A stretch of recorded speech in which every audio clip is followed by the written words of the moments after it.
Iran की औरतें अपने शौहर के करीब जाने से पहले लहसुन के इस्तेमाल क्यों करती हैं?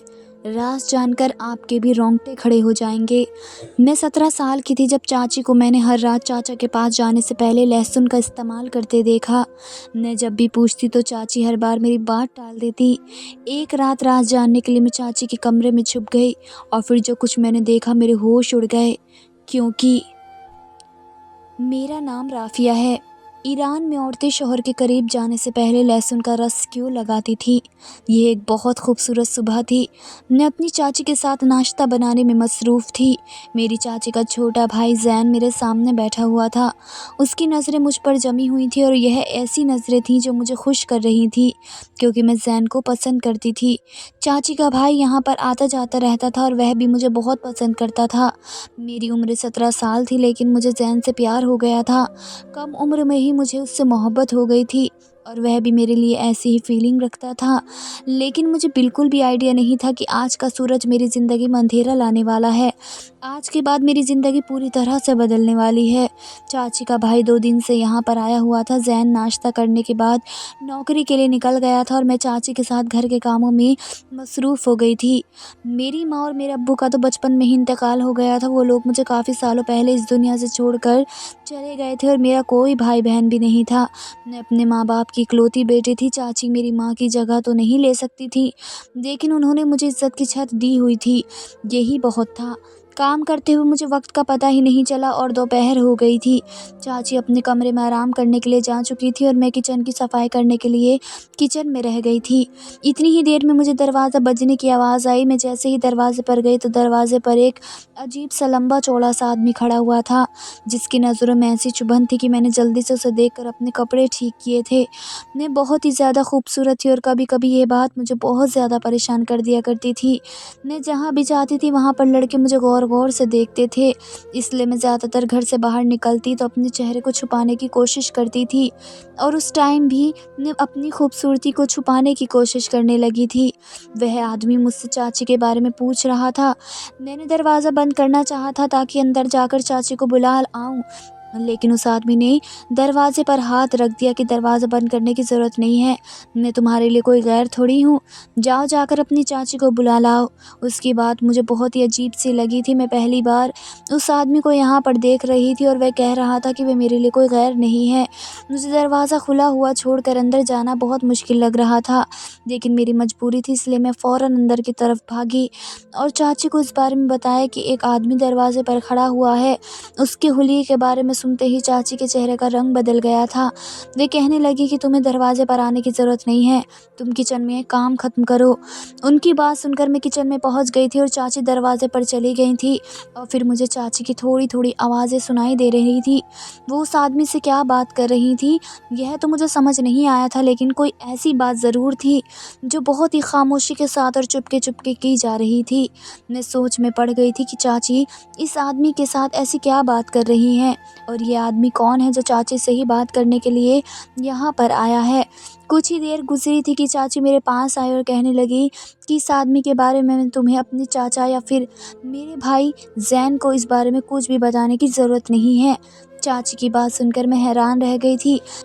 चाचा जी रोज़ सुबह सवेरे दूसरे शहर में काम करने के लिए चले जाते थे और रात को ही वे घर वापस आते थे, लेकिन वह दिन में कई बार चाची को फ़ोन करके उनसे बात करते थे और मेरा भी हाल चाल लेते रहते थे।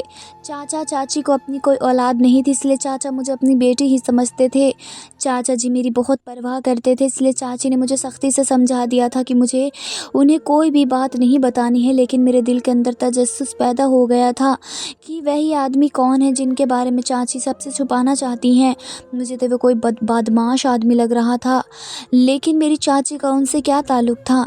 फ़िलहाल चाची की बात सुनकर मैंने अपनी ज़ुबान पर ताला लगा लिया था और ना ही मैंने इस बारे में ज़ैन से कोई बात कही थी और ना ही चाची से कुछ कहा था। मैंने सोच लिया था कि आज नहीं तो कल खुद ये बात सब लोगों को पता चल जाएगी, क्योंकि मेरा मानना था कि कोई भी बात ज़्यादा दिन तक छुपी नहीं रह सकती। और फिर उसी रात ज़ैन मेरे कमरे में आया और कहने लगा कि जल्दी ही मैं अपनी बहन से तुम्हारे और अपने रिश्ते के बारे में बात करूँगा। मैं चाहता हूँ कि अब जल्दी ही हमारी शादी हो जाए। ज़ैन की बात सुनकर मैं हँसती थी, क्योंकि मैं अभी 17 साल की थी और वह 25 साल का हो गया था और फिर अभी उसकी परमानेंट नौकरी भी नहीं लगी थी। थी। वह बस थोड़ी बहुत ही पैसे कमाता था, फिर वह मुझे कैसे अपने घर में रखता।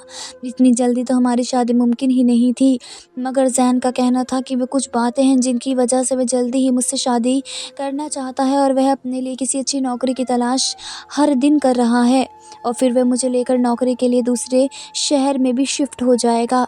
मुझे इस बात पर भला क्या एतराज़ हो सकता था। मैंने उसे कह दिया था कि अगर चाची मानती हैं तो फिर मुझे कोई एतराज़ नहीं होगा। ये सुनकर ज़ैन को बहुत खुशी हुई थी और उसने खुशी से मेरे हाथों को अपने हाथों में थाम लिया था। उसके इस तरह से छूने से मुझे बहुत शर्म आ रही थी। वो दिन तो खामोशी से गुजर गया था और कुछ दिन बाद वह आदमी फिर से हमारे घर पर आ गया था। वह आदमी आज सीधे दरवाजे से घर के अंदर चला आया था। अब की बार चाची ने उसे अपने कमरे में बिठा दिया था। मैं किचन में मौजूद थी, तभी अचानक चाची भी कमरे में आ गई। उन्होंने एक लहसुन उठाया और मुझसे कहने लगी, तुम्हें मेरे कमरे की तरफ आने की ज़रूरत नहीं है जब तक कि मैं खुद तुम्हें आवाज़ न दूँ। मैंने बड़ी हैरानी से अपनी चाची के हाथ में लहसुन पकड़ा हुआ देखा था और वह खामोशी से वापस अपने कमरे में चली गई थी। मुझे कमरे का दरवाज़ा बंद होने की आवाज़ सुनाई दी थी। 2 घंटे ऐसे ही गुजर गए थे और हर तरफ सन्नाटा छाया हुआ था। थोड़ी देर बाद मुझे चाची ने आवाज़ देकर जूस लाने के लिए कहा। मैं 2 गिलास जूस लेकर चाची के कमरे के दरवाजे तक जैसे ही पहुंची, वे दोनों आपस में कुछ बातें कर रहे थे और बातें करते करते मुझे देखकर सभी खामोश हो गए। मेरी नज़र खुद ब खुद अपनी चाची पर ठहर गई थी क्योंकि उनकी हालत कुछ बदली बदली सी मालूम हो रही थी। उनके बाल तो अच्छी तरह से बंधे हुए थे, लेकिन अब उनके बाल बिखरे हुए थे और कपड़े भी अजीब हालत में हो रहे थे। और इससे पहले कि मैं और कोई गौर से चाची का जायज़ा लेती, तो वह आदमी चाची को कहने लगा कि ये तुम्हारी बेटी है, ये तो बड़ी ही खूबसूरत और जवान है, तुम इसकी शादी के बारे में क्यों नहीं सोचती? इसके लिए तो तुम्हें आसानी से रिश्ता मिल जाएगा। अब इसकी उम्र हो रही है, अब इसके बारे में सोचना शुरू कर दो। उस आदमी की बात सुनकर मैं शर्म से पानी पानी हो गई थी। वे मेरे लिए अनजान आदमी था। वह ना सिर्फ मेरी जवानी की तारीफ़ कर रहा था, बल्कि उसने तो मेरी शादी के बारे में भी बात छेड़ दी थी। ये पता नहीं कौन था जो इतना खुलकर मेरी चाची से बात कर रहा था। फिर चाची भी हंसकर उसे कहने लगी, हाँ, अब इसकी शादी ही तो करनी है, ये मेरी ज़िम्मेदारी है। मेरी तो अब उम्र हो रही है, लेकिन अब ये जवान हो गई है। मैं शर्म की वजह से फ़ौरन वहाँ से निकल कर वापस आ गई थी। चाची उस अनजान आदमी के सामने जिस तरह से मेरी जवानी के बारे में बातें कर रही थी, मुझे इस बात का बहुत बुरा लग रहा था और उन दोनों के बीच फिर से बातों का सिलसिला शुरू हो गया था। कुछ देर के बाद वह आदमी वापस गया तो चाची ने मुझे फिर से यही समझाया कि ज़ैन को और चाचा जी को इस बारे में कुछ मत बताना। लेकिन इत्तेफाक की बात थी कि अचानक उसी वक्त ज़ैन घर पर आ गया था। तबीयत ख़राब होने की वजह से वह अपने घर जाने की बजाय यहाँ पर आ गया था। उसने उस आदमी को घर से निकलते हुए देखा तो फ़ौरन मेरे पास चला आया और मुझसे पूछने लगा कि आदमी कौन था और यहाँ पर क्यों आया था। मैंने इनकार करते हुए सर हिला दिया और कह दिया कि मुझे कुछ नहीं पता, यह आदमी चाची से मिलने के लिए आया था। ज़ैन सीधा चाची से मिलने के लिए उनके कमरे में चला गया और फिर ना जाने अचानक से ऐसा क्या हुआ कि उन दोनों की चीखने चिल्लाने की ज़ोर ज़ोर से आवाज़ें आने लगी।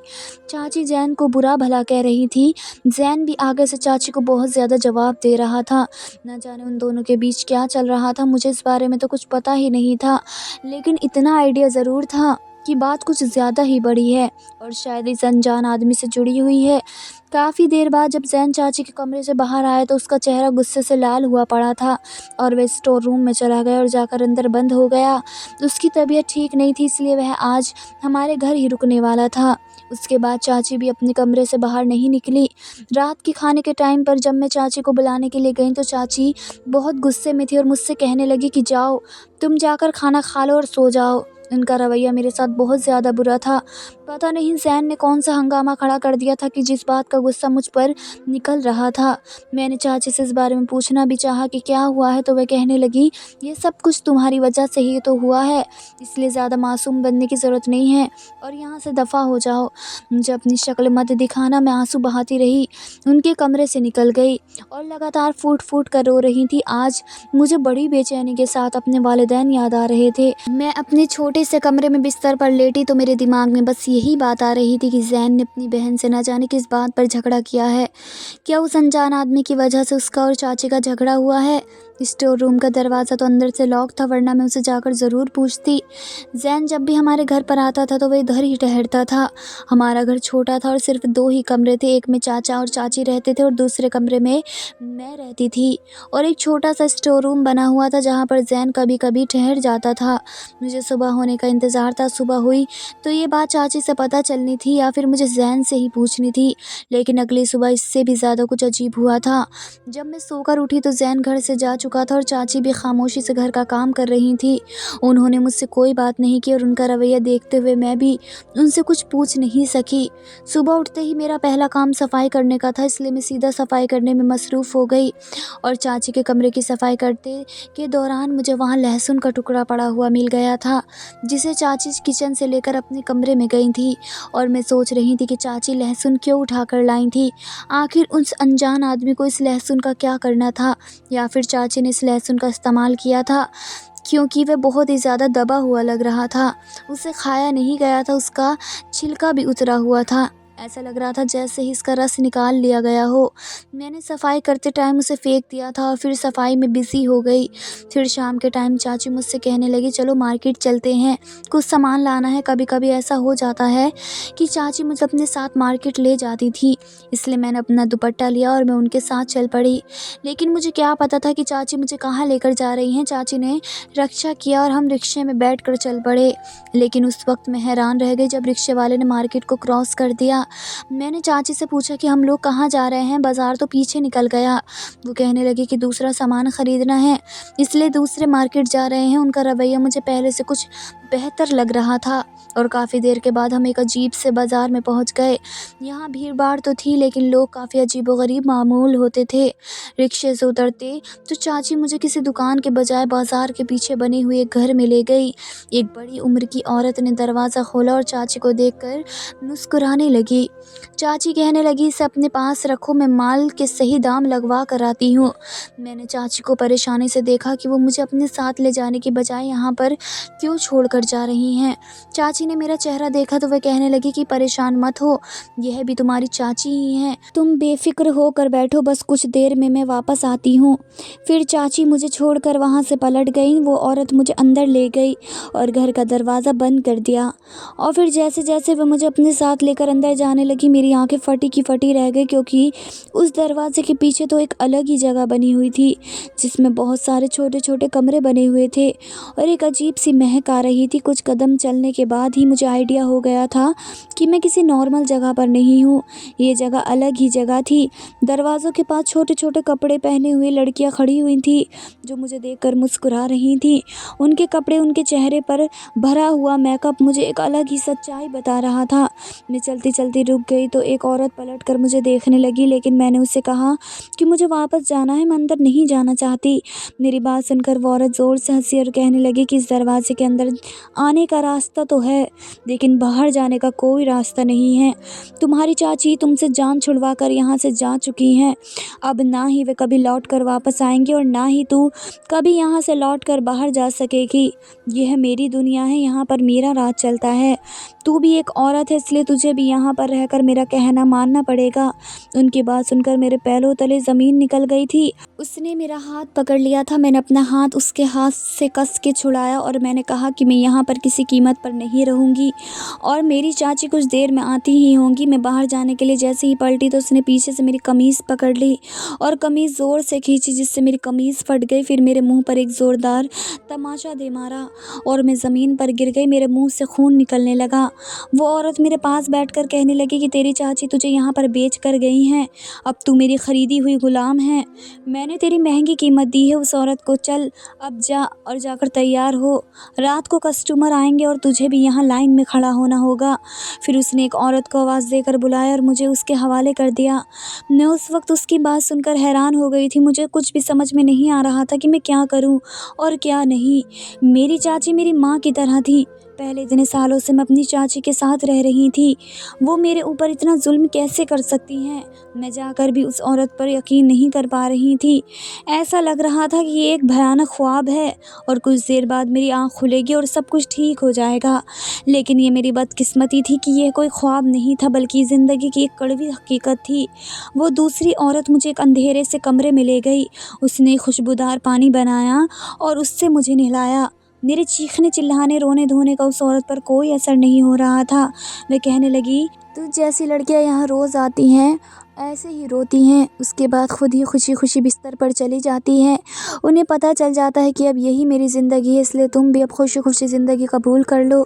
जो भी है, जैसी भी है, यही तुम्हारी ज़िंदगी है, इसलिए खुशी खुशी इस काम को आसानी से कर लो, वरना रशीदा बानो यही काम तुमसे ज़बरदस्ती करवाएंगी और तुझे तकलीफ़ भी ज़्यादा होगी। उनकी बातें सुनकर मेरे वजूद में करंट दौड़ गया था। मैं 17 साल की थी और वह मुझे इस धंधे में उतारना चाहती थी।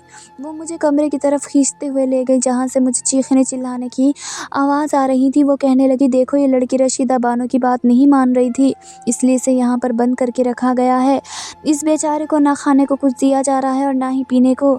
अगर तुमने भी मेरी बात नहीं मानी तो तुम्हें भी कुछ ना खाने को दिया जाएगा और ना ही पीने को, तो भी तुम्हारा भी यही हाल होगा। उसकी ज़बरदस्ती करने पर मैंने खुशबूदार पानी से गुस्ल किया था और फिर उसने मुझे दुल्हन की तरह तैयार करना शुरू कर दिया। लेकिन थोड़ी ही देर के बाद वह पहले वाली औरत, जिसका नाम रशीदा बानो था, वो वापस आ गई। उसने सर से पैर तक मुझे देखा और कहने लगी, तू तो सच में बहुत खूबसूरत है और बड़ी कमाल की चीज़ है, तेरे तो बड़े अच्छे दाम लगेंगे। मैंने तेरी चाची को भी बहुत पैसा दिया है, वही सारा पैसा मैं तेरे जिस्म को बेचकर वसूल करूँगी। रशीदा बानो जैसे ही हंसी तो उसके पान से भरे हुए दांत दिखाई दिए। यह नज़ारा मैंने अक्सर फ़िल्मों में देखा था, लेकिन मैंने कभी ये नहीं सोचा था कि मेरी ज़िंदगी में भी कभी ऐसा वक्त आएगा। मेरी आंखों से लगातार आंसू बह रहे थे। मैंने उस औरत से पूछा कि मेरी चाची मुझे यहाँ पर छोड़कर क्यों गई हैं। वो ज़ोर से हंसी और कहने लगी, यह तो तुझे मालूम होगा, हम तो बस माल ख़रीदते हैं, माल हम तक क्यों लाया जाता है ये हमें क्यों मालूम। वो दूसरी औरत, जिसका नाम बेगम जान था, रशीदा बानो से कहने लगी कि यह अभी छोटी है, इसे अभी हमारे काम के बारे में कुछ पता नहीं है। कस्टमर के हवाले करने के बजाय पहले महफ़िल में नचाने के लिए इस्तेमाल करना चाहिए। जब थोड़ी समझदार हो जाएगी तो उसे किसी अच्छे और महंगे कस्टमर के सामने पेश करना है, ताकि इसका सही पैसा वसूल हो सके। उस औरत की बात रशीदा बानो को समझ आ गई और वह कहने लगी कि ठीक है, इसे नाचने गाने की तैयारियां करवाओ।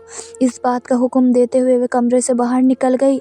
बेगम जान मेरी तरफ देखकर कहने लगी कि कुछ दिनों के लिए मैंने तुम्हें बचा लिया है, लेकिन याद रखो, इस दुनिया में आज नहीं तो कल तुम्हें कस्टमर के पास जाना ही होगा, क्योंकि यही तुम्हारा काम है। मैं भी जब यहाँ आई थी तो सिर्फ 15 साल की थी। मुझे तो यहाँ पर मेरी सगी माँ बेच कर गई थी, क्योंकि उसे तो पैसों से मतलब था। उसने कभी अपनी बेटी से प्यार ही नहीं किया। बेटियाँ बोझ लगती थी, इसलिए वह मुझे यहाँ पर बेच कर चली गई थी। तब से आज तक मैं हर रोज़ किसी न किसी कस्टमर के साथ सोती हूँ, क्योंकि अब यही मेरी ज़िंदगी है। मैंने यहाँ से भागने की कई बार कोशिश की, लेकिन यहाँ से बाहर जाने का सिर्फ एक ही दरवाज़ा है, जिस पर रशीदा बानो खुद अपने नौकरों के साथ पहरा देती हैं। इसलिए यहाँ से कभी फ़रार होने के बारे में मत सोचना, वरना रशीदा बानो तुम्हारी वह हालत करेंगी कि तुम सारी ज़िंदगी याद रखोगी। बेगम जान बहुत ही अच्छे और मोहब्बत वाले करने वाली औरत थी। उसकी बोलचाल से भी मुझे बहुत पसंद आई थी। बाकी यहाँ तो कोई और ढंग से बात ही नहीं करती थी। वे मुझे ना सिर्फ प्यार से समझा रही थी, बल्कि ख़ुद भी नाच गाना सिखा रही थी, जबकि मैं सारा टाइम रोती रहती थी। मुझे अपनी किस्मत पर अफसोस हो रहा था कि मुझे और कोई नहीं बल्कि मेरी अपनी ही चाची यहाँ पर छोड़ कर चली गई। और फिर कुछ दिन इसी तरह से गुजर गए। अब तो रोते रोते मेरी आंखों का पानी भी सूख चुका था। मैंने अपने दिल को समझा लिया था और सोच लिया था कि ज़्यादा रोने से भी कोई फ़ायदा नहीं है। मुझे यकीन हो गया था कि अब मेरी चाची मुझे लेने के लिए नहीं आएंगी। ना जाने उन्होंने मुझसे किस बात का बदला लिया था। जैन ने उनसे आखिर ऐसा क्या कहा था कि वो मुझे अगले ही दिन इस दुनिया में छोड़ कर चली गई।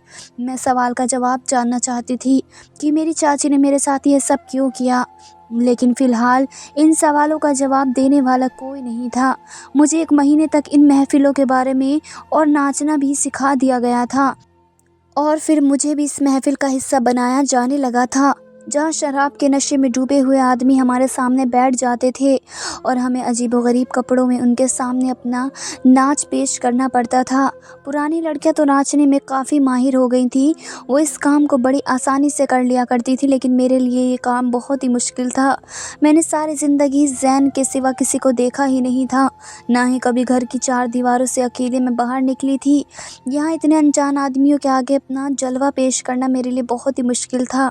लेकिन जहाँ कहीं मेरे कदम रुकते थे तभी रशीदा बानो हाथ में पकड़ा हुआ चाकू घुमाकर मेरी कमर पर दे मारती और सभी लोग इस बात से अनजान होते। 2-4 दिन ही गुजरे थे कि मुझे समझ आ गया था कि अब यही मेरी दुनिया है और मुझे यहाँ पर रशीदा बानो के इशारों पर नाचना मेरी मजबूरी है, क्योंकि जिस दिन मैं सही से नाचा नहीं करती थी, मेरा खाना पीना उस दिन बंद कर दिया जाता था और फिर मैं सारा दिन भूख प्यास में तड़पती रहती थी। इसलिए मैंने भी नाचने में बराबर से हिस्सा लेना शुरू कर दिया था और फिर इसी तरह से 1 महीना और गुजर गया था कि एक अमीर आदमी कोठे पर चला आया। उसने आते ही सबसे पहले मेरे दाम लगाए थे। वो मुझे लाखों की कीमत पर एक रात के लिए ख़रीदना चाहता था और यह बहुत बड़ी रकम थी। रशीदा बानो तो खुशी खुशी फ़ौरन ही राज़ी हो गई थी। उसने उस आदमी से रुपए ले लिए और उसे एक छोटे से कमरे में भेज दिया और बेगम जान से कह दिया कि वे मुझे तैयार करके उस आदमी की खिदमत में पेश कर दें।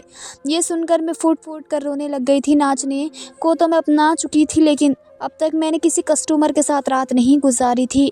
बेगम जान मुझे अपने साथ ले गए और अपने हाथों से मुझे तैयार करते हुए कहने लगी कि तुम जितना ज़्यादा शोर करोगी, कस्टमर तुम्हें उतना ही परेशान करेगा, इसलिए बेहतर यही होगा कि तुम खामोशी से उसके साथ वक्त गुजार कर वापस आ जाओ।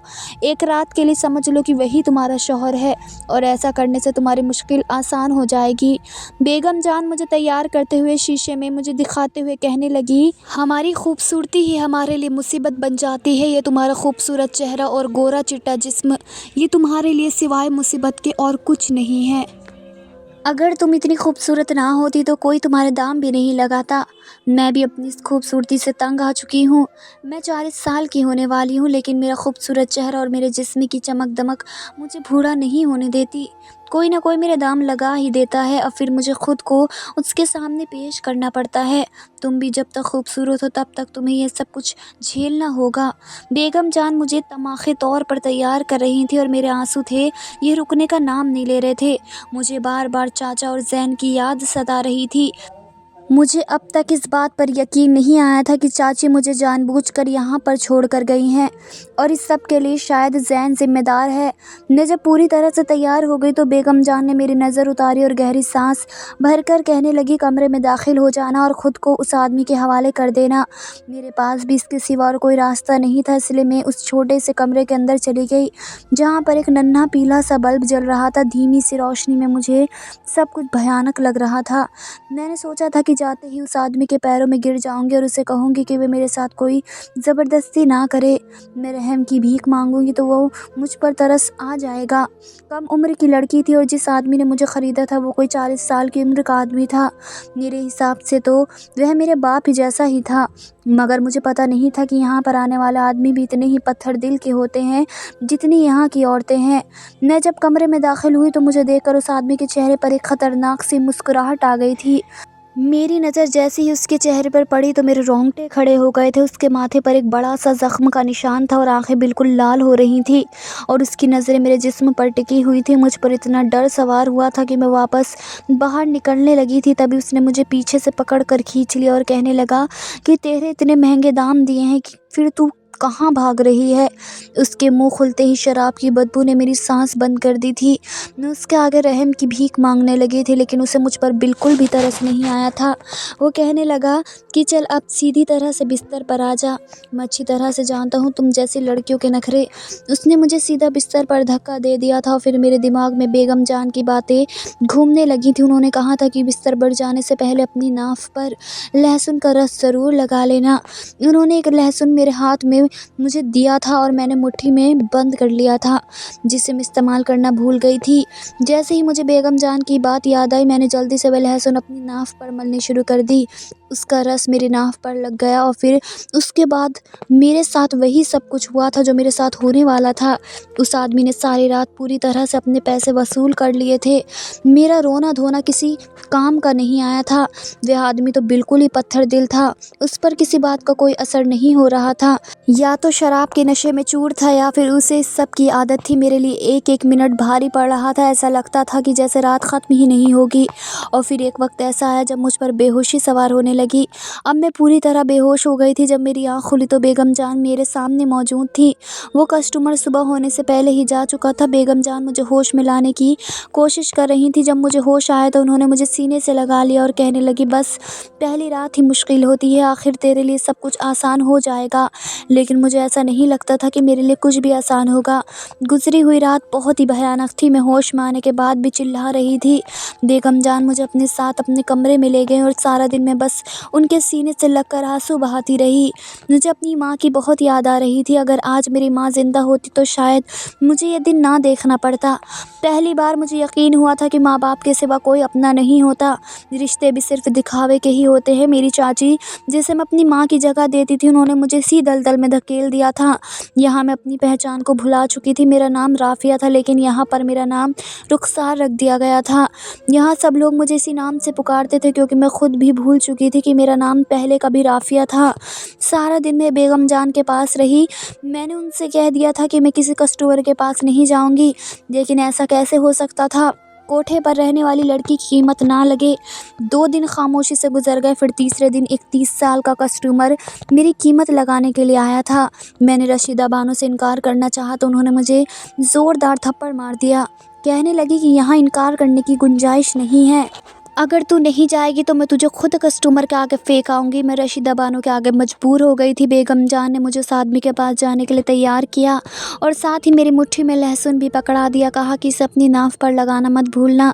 मैंने खामोशी से वह लहसुन मुट्ठी में दबाया और मैं मरे मरे कदमों से उस कमरे में पहुँच गई। मैंने खामोशी से उस बूढ़े के साथ रात गुजार ली। अब की बार मैंने कोई रोना धोना नहीं किया था। बेगम जान की बात सही साबित हुई थी। जब मैंने शोर शराबा नहीं किया तो कस्टमर ने भी मुझे परेशान नहीं किया। लेकिन बिस्तर पर जाने से पहले ही मैंने अपनी नाफ पर लहसुन का रस लगा लिया था। इस लहसुन से आखिर क्या होता था? बेगम जान ने मुझे यह क्यों लगाने के लिए दिया था? इसके बारे में मुझे कुछ पता नहीं था। मैं अपनी ज़िंदगी में कमा रही थी, अपनी इज़्ज़त गंवा रही थी। बस हर बार मेरे साथ ऐसा ही होता था। मुझे अभी भी ज़ैन की याद आती थी। क्या उसने मेरी गुमशुदगी पर अपनी बहन से कोई सवाल नहीं किया होगा? क्या उसने मुझे कभी नहीं ढूंढा? क्या वह मुझे भूल चुका होगा? बस मैं हमेशा यही सोचती रहती थी। वो कस्टमर चला गया था और मैं खामोशी से बेगम जान के कमरे में चली गई थी। वो मुझे देखकर मुस्कुराई और धीरे से कहने लगी, तुम कस्टमर के पास जाने से पहले अपनी नाफ और लहसुन का रस लगा लिया करो। बेगम जान की बात पर मैंने हाँ में सर हिला दिया था। बेगम जान ने कहा कि तुम मेरी बेटी की उम्र की हो। मैं तुम्हें अपनी बेटी ही समझती हूँ, लेकिन मैं तुम्हें लोगों से नहीं बचा सकती। तुम्हारी पहचान बदल गई है। अगर तुम यहाँ से भागने की भी कोशिश करोगी तो ये माशवरा तुम्हें जीने नहीं देगा, क्योंकि तुम एक धंधा करने वाली औरत बन गई हो। बेगम जान मुझे हमेशा यही समझाती थी कि अब कभी भी यहाँ से बाहर की दुनिया के बारे में मत सोचना। और बेगम जान की बातों को मैं अपने दिल और दिमाग में बसा लिया था। ऐसे ही मुझे 8 महीने यहाँ पर रहते हुए गुजर गए। अब तो मैं इस काम की आदी हो गई थी। मुझे सिर्फ इतना पता होता था कि कस्टमर मेरा इंतज़ार कर रहा है और मैं खुद ही अपने आप को तैयार कर लिया करती थी। मैं जो कभी ज़ैन की दुल्हन बनने के ख्वाब देखती थी, अब हर रात की हर नए मर्द की दुल्हन बनती थी। लेकिन हर रात बेगम जान मुझे लहसुन पकड़वाना नहीं भूलती थी और ये ज़रूरी बताती थी कि बिस्तर पर जाने से पहले ये लहसुन अपनी नाफ पर ज़रूर लगा लेना। 1-2 बार मैंने उसके बारे में बेगम जान से पूछा, इस लहसुन में ऐसा क्या है जो आप हर बार मुझे दे देती हो? तो वे कहने लगी कि सही वक्त आने पर तुम्हें खुद ही पता चल जाएगा। याद रखना, किसी भी कस्टमर के पास जाने से पहले लहसुन का इस्तेमाल ज़रूर करना। काफ़ी दिनों से मैं देख रही थी कि बेगम जान बीमार थी, लेकिन वो अपना इलाज नहीं करा रही थी। वैसे भी हम जैसी औरतों का इलाज मुमकिन कहाँ है। हमारा तो यहाँ कोई अपना ही नहीं है जो हमारी फ़िक्र कर सके। मेरी फ़िक्र करने वाली यहाँ पर सिर्फ बेगम जान थी। अगले ही दिन मेरे पास रशीदा बानो आई और कहने लगी कि रात को तैयार रहना, तुम्हारे पास एक कस्टमर आएगा। ये कहकर वे चली गई और मैं तैयार होने लगी, क्योंकि अब मुझे इस दुनिया की आदत हो गई थी। मैं जब पूरी तरह से तैयार हो गई तो बेगम जान ने फिर आकर मुझे लहसुन का टुकड़ा पकड़वाया। मैं आज सोच में पड़ गई थी कि आखिर बेगम जान मुझे ये लहसुन क्यों देती हैं। आज मैं उनसे इस सवाल को पूछ कर ही रहूँगी, लेकिन मुझे कस्टमर के पास जाने के लिए देर हो रही थी। इसलिए मैंने सोचा कि मैं जब वापस आऊँगी तो उनसे सवाल का जवाब ज़रूर पूछूँगी। कस्टमर मेरा इंतज़ार कर रहा था, इसलिए मैं कस्टमर के कमरे में उसके पास पहुँची। लेकिन इससे पहले मैंने लहसुन के रस को अपनी नाक पर लगा लिया था। हालाँकि मैं इतना ज़रूर जानती थी कि इसके पीछे कोई ना कोई ख़ास बात तो ज़रूर है। मेरे दिमाग में बार-बार लहसुन वाली बात घूम रही थी। अगर मुझे कोई इस बारे में बता सकता था तो वह सिर्फ़ बेगम जान थी। और आज मैंने फ़ैसला कर लिया था कि मैं उनसे पूछ कर ही रहूँगी, क्योंकि वह हर बार मुझे लहसुन के बारे में बताना नहीं भूलती थी। मैं जैसे ही कमरे में पहुँची तो मेरी आँखें फटी की फटी रह गई, क्योंकि उस कमरे में मौजूद मर्द कोई और नहीं बल्कि ज़ैन था, जो नशे में चूर बिस्तर पर बैठा हुआ था। और मुझे देखते ही वह एकदम उछल पड़ा और फिर मेरे पास आकर हैरानी से पूछने लगा, राफ़िया, तुम यहाँ पर क्या कर रही हो? मैंने तुम्हें कहाँ-कहाँ तलाश नहीं किया। मैंने उसे ज़ोर से धक्का दिया और पीछे हटाकर कहा कि मैं राफ़िया नहीं हूँ, मेरा नाम रुखसार है। मुझ में इतनी हिम्मत नहीं थी कि मैं राफ़िया बनकर ज़ैन का सामना करती। मेरी इज़्ज़त लुट चुकी थी। सालों से इस कोठे पर मेरी इज़्ज़त नीलाम हो रही थी। ज़ैन ने आकर मेरे कंधों से पकड़कर मुझे झंझोड़ दिया और कहने लगा, मैं अच्छी तरह से जानता हूँ तुम मेरी राफ़िया ही हो। तुम यहाँ तक कैसे पहुँची? मुझे तो मेरी बहन ने यही बताया था कि तुम किसी लड़के के साथ भाग गई हो। ज़ैन की बात सुनकर मेरे होश उड़ गए और फिर मैंने उसे अपनी पूरी कहानी बताई। मुझे यहाँ तक पहुँचाने वाला कोई और नहीं बल्कि उसकी अपनी ही बहन थी। यह बात सुनकर वह मेरे कदमों में बैठकर रोने लगा और उसने मेरे हर सवाल का जवाब दिया। उसने मुझे बताया कि जब से मेरी बहन को तुम्हारे और मेरे अफेयर के बारे में पता चला था, तभी से वह मुझसे नफ़रत करने लगी थी। इसलिए वह अनजान आदमी को अपने फ़ायदे के लिए बुलाती थी, क्योंकि जीजा जी तो ज़्यादातर बाहर ही रहते थे। मुझे इनके इस प्लान के बारे में पता चल गया था, तभी तो मैं तुम्हें दूसरे शहर ले जाने की बातें करता था। लेकिन जब उस दिन हम लोग बातें कर रहे थे तो वह बातें मेरी बहन ने सुन ली थी और वह आदमी बहन से मिलने के लिए आता था। मैं अपनी बहन की हरकतों को अच्छी तरह से जानता था। जब जीजा जी घर पर नहीं होते तो वह गैर मर्दों के साथ ताल्लुक़ बनाती हैं। यह बात तुम्हें पता नहीं है, लेकिन मैं इस बात को जानता था। मैंने अपनी बहन को कई बार समझाने की कोशिश की, लेकिन उन्होंने मेरी बात नहीं मानी। वे लगातार जीजा जी को धोखा देती रहीं और उस दिन भी मुझे उस आदमी को घर से निकलता हुआ देखकर वे बहुत गुस्सा आ गया था और इसी बात पर मेरी बहन से झगड़ा हुआ था। और फिर उसके अगले ही दिन मेरी बहन ने मुझे बताया कि तुम किसी लड़के के साथ भाग गई हो। मुझे उनकी इस बात पर यकीन नहीं हो रहा था, लेकिन उन्होंने रो धोकर मुझे इस बात पर यकीन दिलवा दिया। लेकिन फिर भी मैंने तुम्हें कई जगह तलाश करने की कोशिश की, तुम मुझे कहीं पर भी नहीं मिली। उन्होंने जीजा जी को भी यही बताया कि आपकी भतीजी भाग गई है और फिर मुझे भी यही लगने लगा था कि तुमने मुझे धोखा दिया है। मैं तुमसे तुम्हारी चाची की तरफ से माफ़ी मांगता हूँ। तुम्हारी चाची बहुत बीमार हैं और बिस्तर पर पड़ी हुई हैं। उसे उसके किए की सज़ा मिल चुकी है और यह सब कुछ उनके साथ इसलिए हुआ है क्योंकि उन्होंने एक बिन माँ की बच्ची को सताया। अपनी गलती छुपाने के लिए उन्होंने तुम्हें इस कोठे पर छोड़ दिया। ज़ैन रोते हुए मुझसे माफ़ी मांगने लगा था और उसने मुझे ज़्यादा ढूंढने की कोशिश भी नहीं की। ज़ैन मुझे अपने साथ ले जाने की ज़िद करने लगा, लेकिन मैंने उसे साफ इनकार कर दिया तो वह खामोशी से वहाँ से चला गया। उसने मुझसे ज़िद इसलिए नहीं की क्योंकि वह जान चुका था कि हमने एक कोठे वाली हूँ और इस हाल में वह मुझे कभी कबूल नहीं करेगा और ना ही उसे माशवरा मुझे कबूल करने देगा। ज़ैन की हालत मेरी बेवफाई में ऐसी हो गई थी, उसने अपने आप को शराबी बना लिया था और वे कोठे पर भी आने लगा था। मैं अपनी रात पूरी किए बिना ही वहाँ से शर्मिंदा होकर चला गया था और मैं बेगम जान के कमरे में आ गई थी। लेकिन जैसे ही बेगम जान के कमरे में आई तो ये देखकर हैरान रह गई कि बेगम जान बेहोश ज़मीन पर पड़ी हुई थी। मैंने उनको छूकर देखा तो उनका जिस्म ठंडा पड़ा था, शायद वे इस दुनिया से जा चुकी थी। ये देखकर मेरे पैरों तले ज़मीन निकल गई और मेरी आंखों से आंसू नहीं रुक रहे थे। मैं बेगम जान को ही अपना सब कुछ मानती थी और आज वे मुझे इस दुनिया में छोड़कर जा चुकी थी, लेकिन उनकी मुट्ठी में चिट्ठी थी जिस पर उन्होंने पूरी कहानी लिखी हुई थी कि वह किस तरह से इस कोठे पर आई थी और उन्होंने किस तरह से अपनी ज़िंदगी गुजारी थी। और साथ ही साथ चिट्ठी पर यह भी लिखा हुआ था कि इस लहसुन को नाव पर लगाने से क्या होता है। दरअसल इस लहसुन के रस को नाव पर लगाने से औरत कभी भी प्रेग्नेंट नहीं होती और वे तरह तरह की बीमारियों से भी दूर रहती है। बेगम जान को ये सब कुछ बताने वाला कोई और नहीं था, इसलिए वह इतनी ज़्यादा बीमार हो गई थी। लेकिन जब उन्हें इस बारे में पता चला तो उन्होंने ये नुस्खा मुझ पर आज़माना शुरू कर दिया। उन्हें मेरी सेहत की बहुत फ़िक्र थी, इसलिए वे हर बार मुझे लहसुन का टुकड़ा पकड़वाना नहीं भूलती थी। पर अफ़सोस की बात यह थी कि बेगम जान इस दुनिया से जा चुकी थी और अब कोई भी मुझे यह लहसुन पकड़वाने वाला नहीं था और अब मैं यही इस कोठे पर अपनी बची कुची ज़िंदगी गुजार रही हूँ। लेकिन आज भी मुझे बेगम जान की याद आती है जिसे मेरी इतनी फ़िक्र थी। लहसुन का रस अपनी नाव पर लगाने से मुझे आज तक कोई बीमारी नहीं हुई है और ना ही मैं किसी कस्टमर से हामला हुई हूँ। दोस्तों, उम्मीद करती हूँ आपको हमारी कहानी पसंद आई होगी। कहानी पसंद आई है तो वीडियो को लाइक करें, चैनल पर नए हैं तो चैनल को सब्सक्राइब करें और हाँ, नोटिफिकेशन बेल को ज़रूर दबाएं ताकि आप अगली अपडेट सबसे पहले आपको मिले। धन्यवाद दोस्तों।